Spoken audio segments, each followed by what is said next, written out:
It's time for the big show with Andy Gallo and Country Jim. Well, hello, everybody. I'm Andy Gallo. And I'm CJ. And we got our guest here, Mike Baxter. Mike is Texas Festival and Tourism Consulting. And Mike, glad to have you on the program, man. Appreciate you having me here, yeah. Yeah, nice. Yeah, he's a 30-year friend of mine and a really good friend of mine because he's booked my band at a lot of money-making events. You know what that is, right? That there's a dear friend. He's a dear friend. But, the big show has to do with music. And initially we thought that we would do mainly artists, people who played and sang. And we had sidemen that we interviewed who just, played behind the singer. Yeah. And then we had the front singers. But we also wanted to talk about all different aspects of music because there are people who are DJs at the radio station, and there are people who are representatives for the record companies. But Mike is somebody that I wanted to get on here to talk about the business of doing festivals and booking artists, and he's been doing that. He's been doing that for a long, long time. But Mike, when I met you some 30 years ago, you were already here in Houston and doing this. Tell us a little bit about your where you were born and raised and. Yeah, I'm from Georgia, from Atlanta, and grew up just outside of Atlanta, a little town called Decatur that's now a big town. And so I got into this business, in the late 70s, and went to work for a company called Lake Lanier Islands, and it's the largest man-made lake on the east side of the Mississippi River. It was a Army Corps of Engineers project, and it was a resort-type area. Had golf course and all these things, a sandy beach, and So I was hired as their promotions and person that turned into a festival type situation, and that's when I first got involved in booking entertainment, and it was with the big country station in Atlanta, and so the first gig that I did with the radio station was. Rex Allen Jr. and Buck Owens and Con Hunley and Margot Smith. That was the first concert that I was ever directly involved in, and it was the big names at the time. Oh, yes. And then the next event after that was Ray Stevens, and that was just the best. Did you get to meet those people? I did. Yeah. I got to sit in the trailer in the back, and it was so nice. Yeah. I felt very intimidated because I was... in my late 20s. What year was that again? In the late 70s. Late 70s, okay. Okay.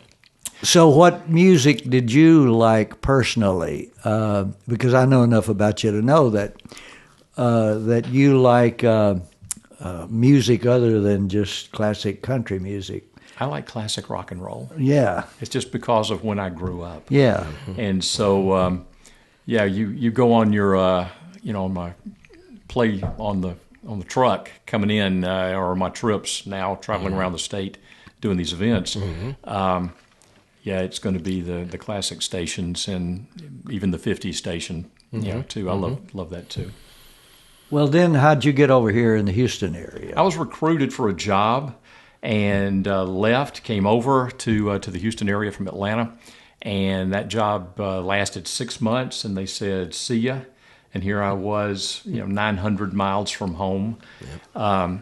But I'd already made relations here and gotten married and everything. So what I did was went to work for Astroworld.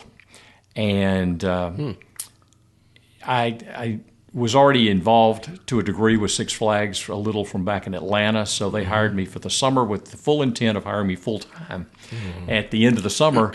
And that didn't work out either, but the people with Astroworld, Six Flags, were nice enough to go out and find me a job before I Wow. left. Oh, that is good. And I became the marketing director at the El Ciarama Marine World down in Galveston that was a predecessor to SeaWorld. Oh, Oh, yeah. And cool. so, Oh, it had the ski show and the dolphin shows yeah. and the big aquariums and the whole thing. So I went to work there. that would have been about what year? It was the early 80s. Yeah. Yep. And then in 83, I was hired by a new theme park that came to Houston. It was called Hanna-Barbera Land, and it was where Splashtown is now on 45, across from the blimp base, which is no longer there. And so I was the first local person that was hired by Hanna-Barbera Land, and I was one of 3 in the marketing department. Isn't it amazing how things change? Absolutely. So I don't even remember Hanna-Barbera. I wasn't living in here, though, at that time, though, so that's probably Yeah, why. Hanna-Barbera Land was a theme park for kids based on Yogi Bear, Scooby-Doo, the Smurfs, the Jetsons, the Flintstones, the whole thing. It was awesome. Really? Wow. And I got to spend time with my childhood heroes, Bill Hanna and Joe Barbera, and Okay. took Mr. Hanna around to do television and radio interviews at opening, and God, it was just a dream job. I can imagine. That's great. Wow. That is something. So did you, these jobs that you had, and we're going to talk about some later ones, so did they say to you, we need to be having live music, or did you say to them, let's do live music? How'd that all that happen? For the most part, it was me saying to them, I've got lots of friends and in the industry, and the list of folks that I have worked with over the years, that's been one of the advantages whenever I would take a new job, is that these folks have now become friends in a lot of instances. And so I just get on the phone and start booking the folks that I've booked for years, and they would just follow me from place to place, and we would put on good entertainment for our guests. Wow. So when you get ready to put on a festival or an event, what's the planning? I mean, how far back does that have to go before it gets started? Well, for example, the city of Tomball, when I went to work there, I actually created the festival and event program, the tourism program that was there. So all they were doing, which is a lot, were the 2 German fests, and then the Chamber of Commerce had its series of events they did, but the city really had nothing more than just some fun runs. And so we created this entire program of festivals and events that in the beginning, we had a big event every month in the spring and in the fall. And so each of those events pretty much had at least 3 bands in there. So we were providing opportunity to a lot of local bands to come in. And that's one of the things that I do promote to any of the folks that I work with now, festivals, is that you don't need to bring in a high dollar, big name band, because there's such good local entertainment, and you can bring in these local bands that have a good following, and you get them for less money, and you build these relationships, and it's worked out over the years. Absolutely. And those events have a built-in crowd. You don't really need for the band to bring in 3,000 people. You've got all kind of people that are going to come to the Depot Park in Tomball, and of course Traders Village. There were thousands already there. There were too. thousands already there. Got a built-in crowd. Absolutely. That's what I found out when the time that I did a deal there with CJ and everything.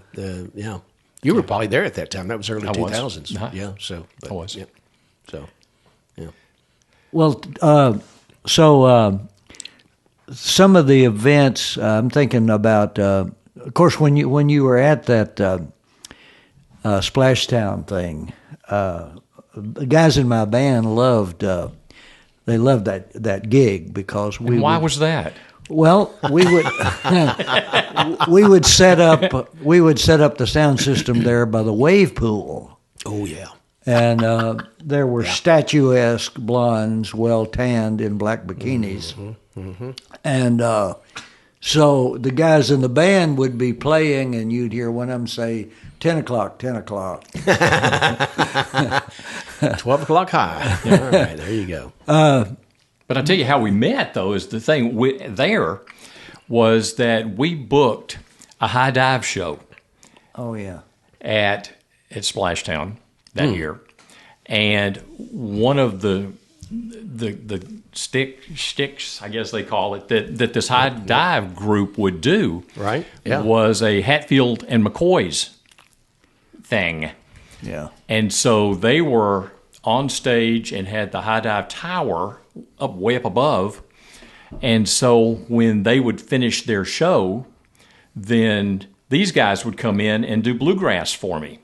And then when they were done with their segment, then it was time for a high dive show again. And so that's how we met, was through the bluegrass music. At that time down the road there, I was playing at Hyde's Cafe, and I was playing at Winchell Brothers. Do you remember how you heard about us? You probably bulled yourself into my office and said, "Hey, I've got a bluegrass band." And Yeah. One thing about Mike, and the reason why he's so perfect for that job is that he's really creative about thinking of, he's on one end of that spectrum and I'm on the other end of it. I just, he isn't in there going, duh, I can't think of nothing. And see, that's something to talk about too, because a festival is more than just music. You know, and I guess you have you get involved in all facets of putting something together like that. So what else do you bring to the table when you're talking to a town or whatever to put something like this on? See, it's really interesting that people who have never been involved in festivals and events before don't really understand all the detail that goes into it. They show up and have a good time, hopefully. Yeah. Because we're in the business of creating fun memories for folks.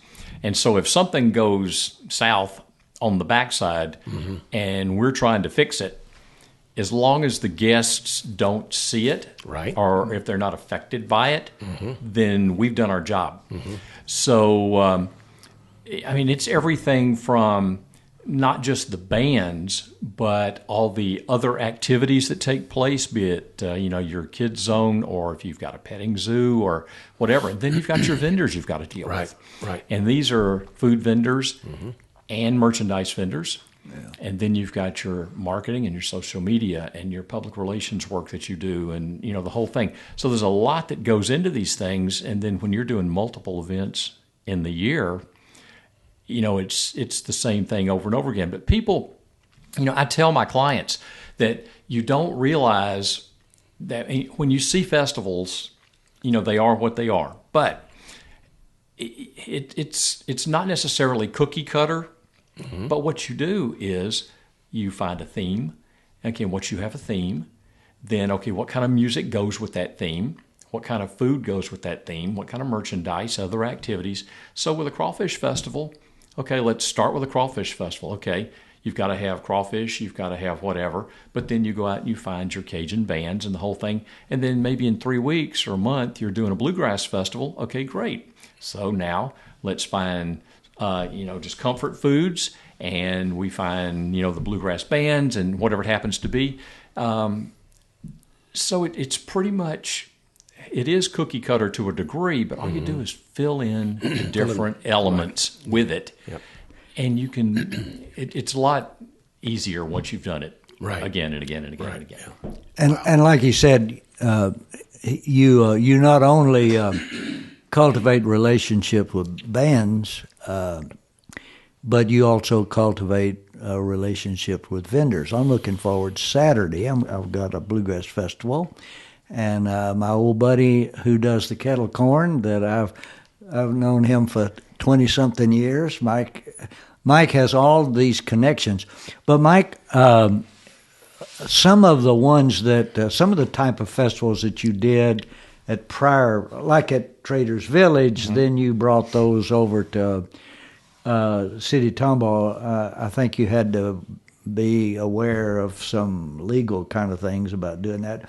But tell about some of those, particularly at Traders Village, the Indian powwow thing and some of those things you did. Yeah, that's a proprietary sort of event that Traders Village started more than 40 years ago at their location in Grand Prairie.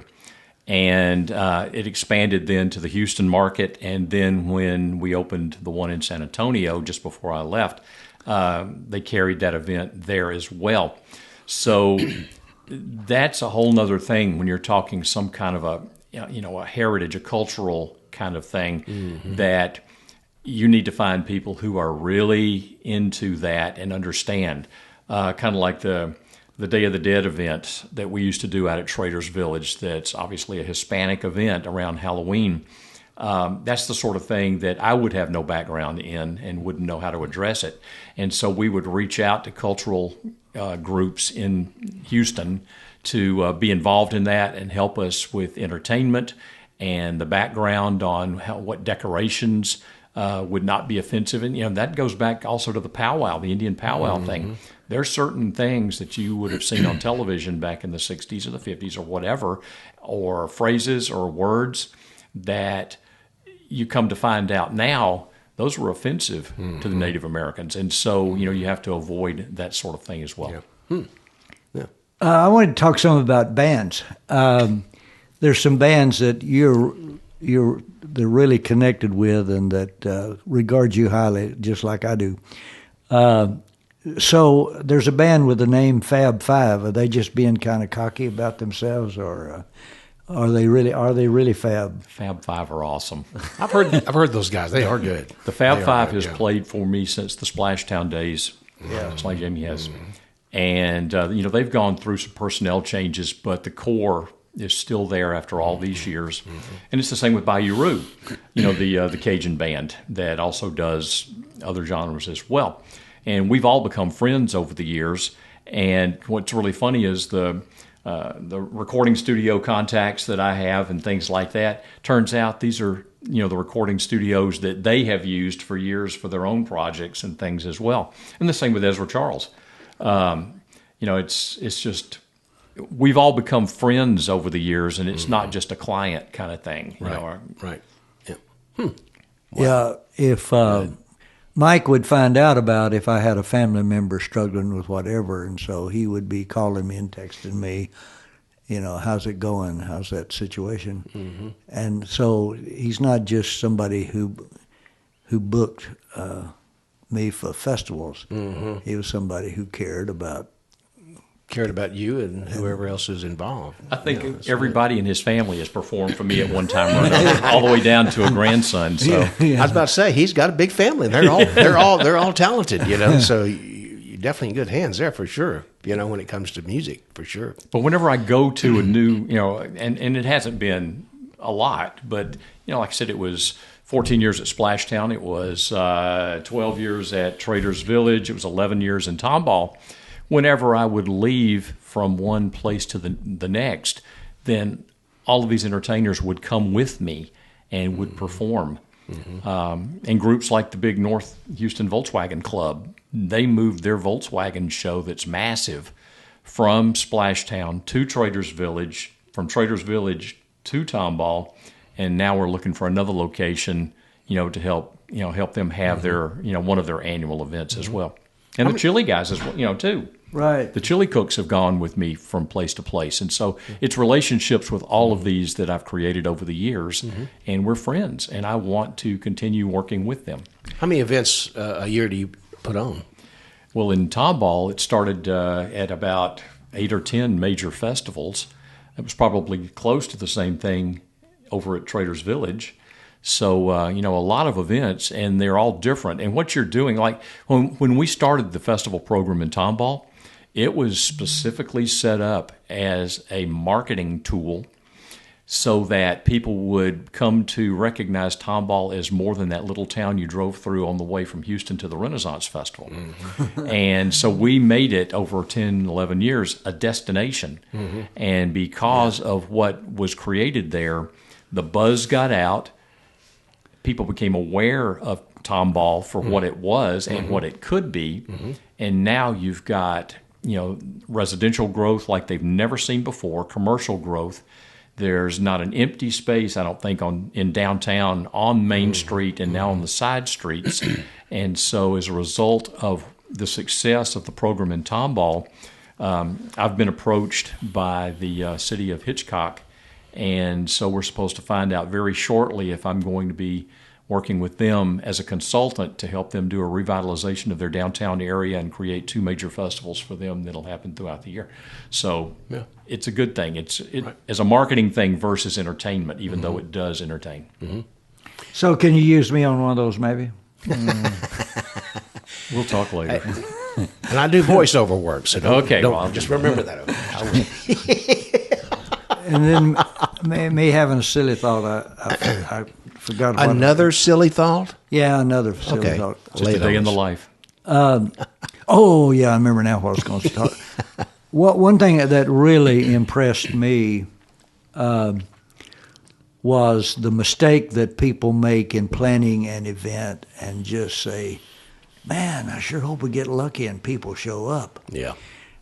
When Mike would tell me about the media advertisement, that Mike, talk about that. Let's just take one of my festivals and give a kind of a list of some of the advertising you do about that. Yeah, one thing that we found in Tomball was originally we thought that only locals would come to these events. And so what we started doing, though, was we would buy, for example, the Conroe station or whatever, and then we would buy local media for sure. And it wasn't long before we realized that we were getting so many people coming to the festivals in Tomball from North Harris County and Grimes and Montgomery County, and they weren't coming up from downtown Houston, which was fine because people were starved here on the north side for quality entertainment and not having to make that drive into downtown for whatever. Then what happened was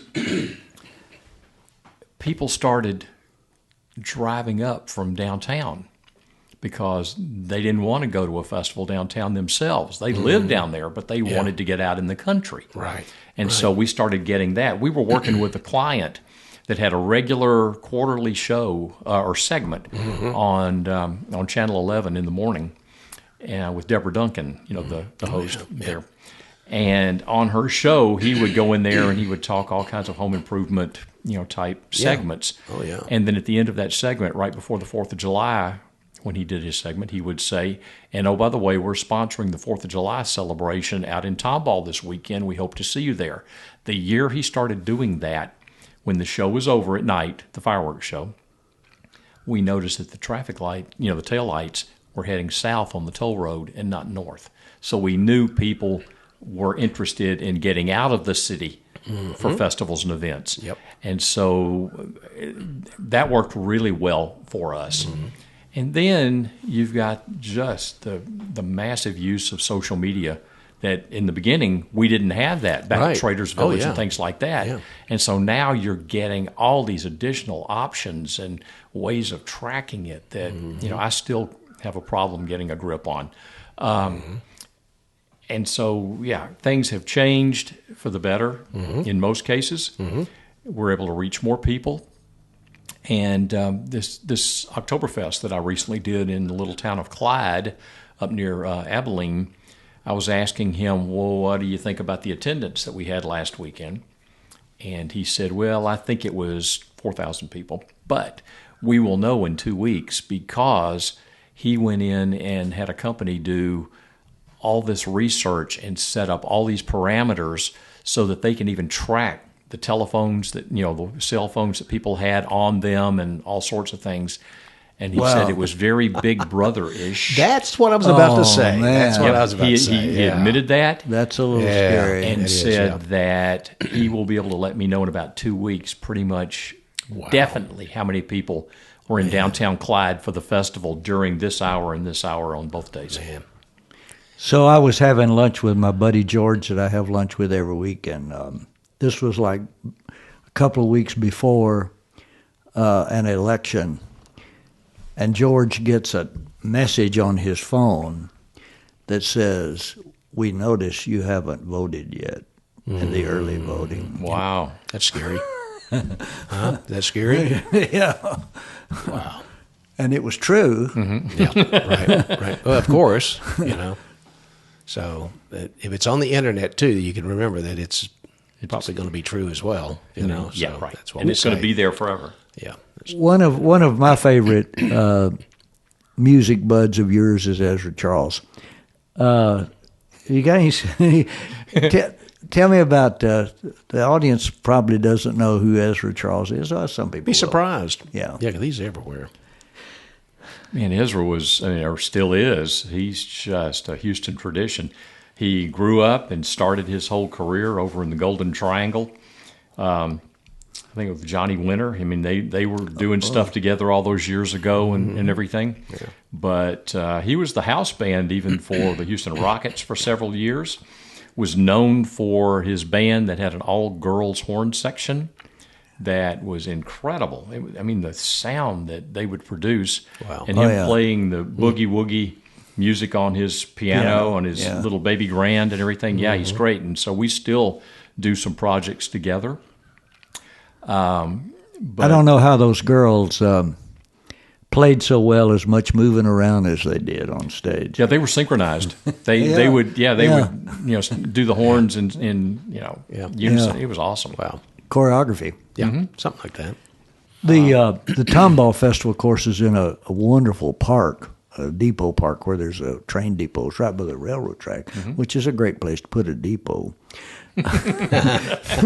But so when the train comes through, though, and you got a band going, they switch over to something Johnny Cash-ish, I they guess. do. I hear the train coming. I hear the train coming. They do. We've done that. Yep. But also one year and we've had good weather majority of the times, but one year we kind of got rained out. One thing that we did that day, because it's raining, but it's back then we were under a gazebo, and the stage was under a gazebo. The stage was under, and the crowd was under a big 60 square foot tent, 60 by 60. So my stage man, my sound man, in fact, my sound man and I are doing a song swap at Red Brick Tavern tonight. Oh, I know him. Yeah, tonight. Well, he's done. Yeah, he's done. Yeah, yeah. Zeus. So, but he wasn't an entertainer at the festival. He was just the sound man. Mm-hmm. But you can't say just a sound man. No, he was the sound man. Yeah, point granted. But what I'm saying is that he was not scheduled to be an entertainer. Yeah. But he jumped up on stage. You got the crowd out there, and you got people who are booked to play that don't want to play. They won't get out of the bus. And so Mark just grabbed a guitar and got up there and did a set, which was really cool. Mm-hmm. Well, on that particular gig, let's talk about this. Yeah, the headliner would not get out of his bus. He wanted his money, and so the money was given to him, and he drove away. And we asked him, will you not come and get under the tent and just meet and greet your fans who are here? And he refused to get out of the bus. So what happened was Amber Digby got her guitar and went and sat on top of one of the tables under this giant tent in a downpour and played acoustically for this crowd of 200 or 300 people under that tent. Mm-hmm. And she made a ton of fans that day by doing that. Yeah. Actually, we did her on the podcast earlier this week. Yep. Actually, it'll be, you're about 2 weeks out, so we did her on the 23rd of October, I guess it was. Yeah. So, and she is good. Yep. She's a crowd pleaser. But she wanted to get out there and let her fans know that she was thankful that they came out to see her. Absolutely. And to see the headliner. It was a no-show. You kind of do play. You do kind of play guitar a little bit. Just not a lot, but a little. You can make G, C, and D. We've joked about how I'm very good with any country tune with 3 chords. That's where I've I'm even at. told him there are actually a couple that just use 2, and he would do those all right. Right. But one, and you've got so much interest in instruments and musicians.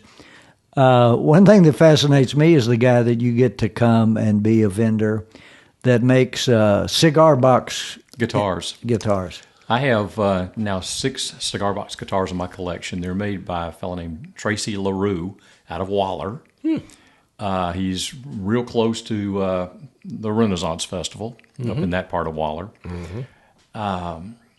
His stuff is available online to buy, but he works out of a shop behind his house and builds these things out of authentic cigar boxes.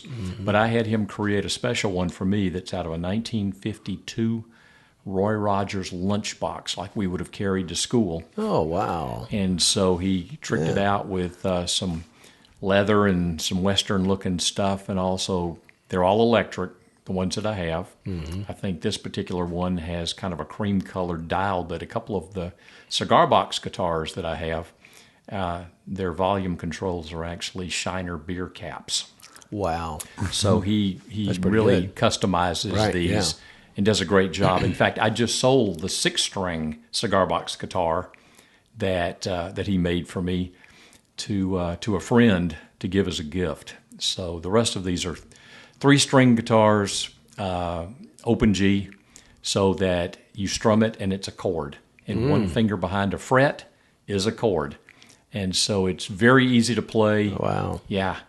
And That's what you need, Andy. Thank you. Yeah. I should have brought one for you to pick on. So He always makes fun of my musical ability. Andy plays also. Yeah. Well, this has been even radio. better than I thought it was going to be. Oh, it was good. Yeah. Yeah, absolutely. you mean you had low expectations for me? Could be taken either way, couldn't it? Good. We appreciate you being here, Mike. I tell you, appreciate you just a having lot me of come great up. information. You know, you think about these festivals that are being put on, you think, well, you know, they just throw them together. No, they don't just throw them together. So it takes a little bit of planning. I guess you're about 6 months out on a lot of stuff, or a year out maybe on planning? 6 months at the least on some of these things. We threw together that Oktoberfest in 6 months, but this project that I'm working, hopefully we're going to be working with on the city of Hitchcock. We're hoping to have a lot bigger lead time Hitchcock, on there. we're trying to... Down Galveston County. Okay. Down All right. I Gulf got you. Freeway. Yes, okay, I got you. Main Street is Highway 6 Okay. for them. Yep. And they are right before 6 and 45 merge. Okay. And that event, if it's coming up, it will be when? Probably. We're looking at doing a springtime event and then possibly doing a fall event as well. Okay. In addition to We may get you back over here maybe right before spring hits sometime in February or something. Let you talk Oh, that'd be about, great. Yeah. Let you Let's talk do it. about some upcoming, because that spring is, I guess, a big time for festivals. The weather is typically spring and fall. pretty good. You know, it's not hot. It's relatively cool, and maybe not a lot of rain. Depends. Yep. Texas, you never know. And the bands are busy, so it's Yeah, That's yeah. why you got to book out so far in advance. Yeah, absolutely. Mike Baxter, appreciate you being here, bud. Thanks, I appreciate it. And good to meet you. We'll see y'all on the next one. Adios. Thanks for listening to The Big Show with Andy Gallo and Country Jim. This has been a Unicap Media presentation.